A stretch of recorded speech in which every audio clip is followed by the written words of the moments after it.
Today we're going to discuss discovery. The term discovery is a legal word that essentially refers to parties to a legal matter discovering or obtaining the evidence in a pending case.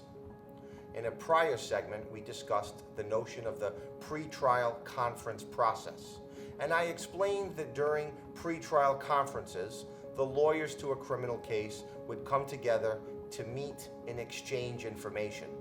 That information I was referring to is often referred to as discovery. In the criminal justice system, there are rules of criminal procedure, and these rules vary by jurisdiction, whether it be an individual state or the federal criminal justice system.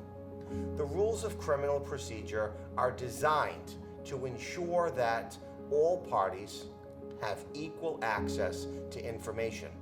The idea here being that if a case proceeds to trial, there are no surprises. Both parties know of the witnesses in the case and the evidence that exists. During the discovery process, the parties are required to exchange information. Some jurisdictions have what is known as automatic discovery.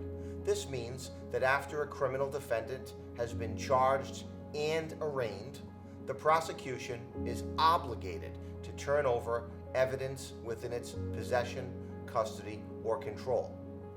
Other jurisdictions don't have automatic discovery, but instead require the defense to file or request discovery.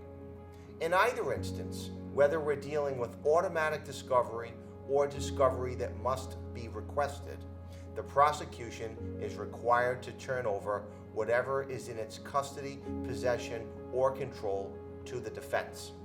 Now, in terms of turning over the discovery, sometimes it comes together in whole, like a pizza. Essentially, the entire pie is handed from the prosecution to the defense. In other instances, the discovery comes in parts, or, like that pizza, is given up in slices. And this is because sometimes criminal investigations are ongoing, and at a particular moment in time, the prosecutor doesn't have all of the evidence related to a case. As the evidence is developed and handed in to the prosecutor's office by the respective police departments and law enforcement agencies, it then becomes turned over to the defense. Sometimes receiving discovery and reviewing the materials leads the defense to request additional discovery, and those typically should always be in writing. Much of what I've discussed today discusses a prosecutor's obligation to turn over discovery. Defense attorneys also have discovery obligations.